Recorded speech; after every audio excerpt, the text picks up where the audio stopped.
copain. Ce qui est drôle, c'est que je t'ai fait 2 vidéos quand tu m'as posté ton commentaire. Ah ah, j'ai fait des vidéos avant le commentaire. C'est en train de charger, regarde. Là, Ah non, ça c'est pas pour ça c'est pas toi, je crois. Non, c'est pas toi ça.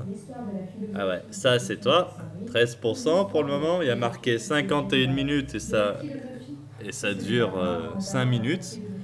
Pour te dire qu'il y a des choses qui envoient. Là, c'est 3 minutes, c'est encore plus court.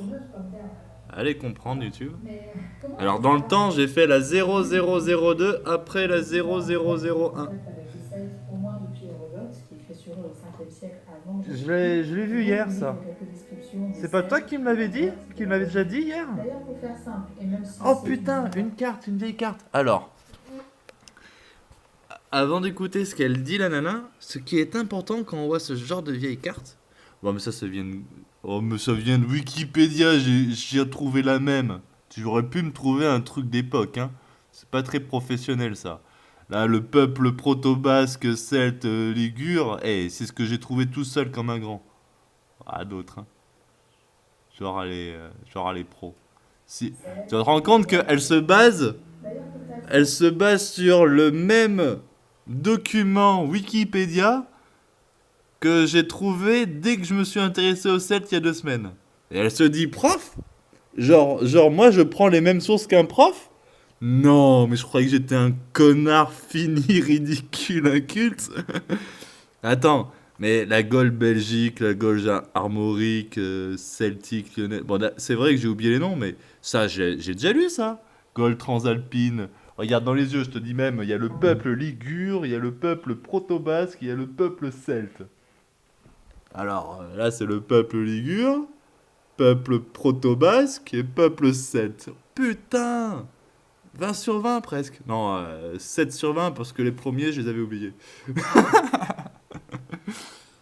Mais ce qui est important, alors, voilà, trêve de plaisanterie, c'est tous ces noms. Ma...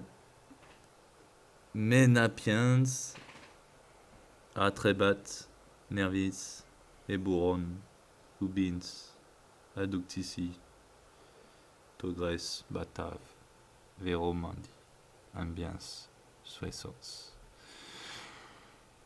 Ces noms sont les phonétiques employées à l'époque. Et on n'a que ça comme point de départ pour retrouver. Quand tu regardes là la construction peuple celte qui regroupe tout ce territoire, Gaule, Belgique, Armorique, etc., ça veut dire qu'il y a eu un empire celte qui a uniformisé tout ce territoire grâce aux druides. Moi, ça, c'est ma théorie. Après, j'ai oublié ce qu'elle dit plus tard, mais je crois qu'elle est maline aussi sur les druides. Elle dit des trucs sympas. Mais bon, ça reste quand même. Ouais, ça reste quand même. Elle s'appuie trop sur. Enfin, ouais, moi, mon but, c'est d'aller au plus loin possible. Et elle reste dans les temps, quoi. Dans le temps moins 600, la disparition, etc. On la connaît, cette histoire. On s'en bat les couilles. Ce qui compte, c'est qui a remplacé les druides. Parce que je suis sûr que les druides ont remplacé quelqu'un dans cette histoire. Qui lisait pas. Et eux sont mis à lire. Voilà. Donc tout ça, là. Putain, ça en fait. L'Empire celtique. Golakit. J'ai oublié c'était quoi. Bref. Gaule lyonnais, ça c'est ça. Et les Celtes, c'est toutes ces couleurs, les Celtes. Et encore, elle part pas jusqu'à l'Europe parce que les Celtes, il y en avait aussi de l'autre côté là de la carte qu'elle montre pas. Ça, c'est Michel Dizay qui m'a dit ça. Putain, je voulais la dernière image et je l'ai pas vue. Ah, celle-là, elle est drôle. Tectosage. Tectosage, Volques. On commence Marseille. Mais c'est pas une vraie carte d'époque. Marseille, ou un truc comme ça, c'était à l'époque. C'est pas Marseille. C'est déjà des noms jeunes. Enfin bref. Gazad, Boït, Tarouzat, Turon, Picton, Bosque, Tarbel, Vardouli. C'est ça qu'il faut apprendre. Ces noms, ses origines et la façon de prononcer. C'est notre point de départ. On n'a pas grand chose, hein. Des noms d'endroits.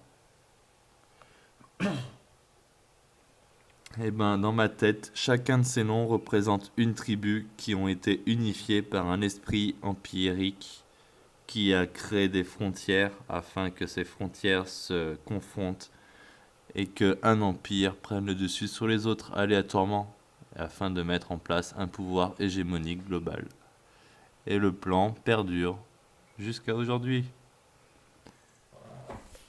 Italie cisalpine. Les Grecs présentent donc les Druides comme des philosophes. On reviendra sur leur rôle précis plus tard, mais ils sont comparés à d'autres sages orientaux ou grecs, comme Pythagore, et ils sont parfois même appelés les pères de la philosophie. Rien que ça. Les pères de la philosophie, ça veut dire que ceux ont tué les Grecs, qui ont tué les druides, parce que les druides ils sont arrivés, ils ont volé le savoir des menhirs. C'est pas eux, c'est pas les Celtes, les anciens du coin. Ceux qui ont posé les menhirs, ça remonte à bien plus loin. Donc les Celtes ont volé un savoir en annexant des tribus, peut-être gentils, peut-être pas gentils, je sais pas dans quel truc. En tout cas, ce qui est sûr, c'est que les Celtes ont répandu une conscience unique à travers toutes ces tribus. Et et il y avait des gens avant. Ces tribus sont les descendants d'un peuple, d'une multitude de peuples qui avaient organisé les menhirs. Les druides ont fait que respecter les traditions anciennes en parlant des menhirs,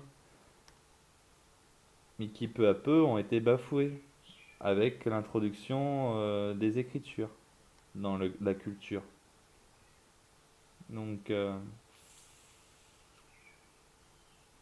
les anciens. Michel dit, dans tous ceux que j'ai vus qui me parlent de l'ancien temps, le seul qui m'a mis le doigt sur la population antérieure aux Celtes et qui a été incapable, avec toutes ses connaissances, parce que putain, Michel, il en a des connaissances, hein, qui a été incapable avec toutes ses connaissances d'affirmer ou de dire quoi que ce soit sur les anciens, il a juste nommé les anciens.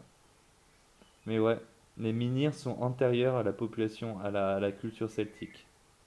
Donc on avait une conscience de l'astrologie antérieure à l'empire celte, manipulé par les druides et les écrits. Bon, c'était une petite remarque d'un trou du cul au RSA incompétent qui se permet d'avoir un point de vue critique sur une prof. Wookin, plutôt pétable. Des bisous NHP.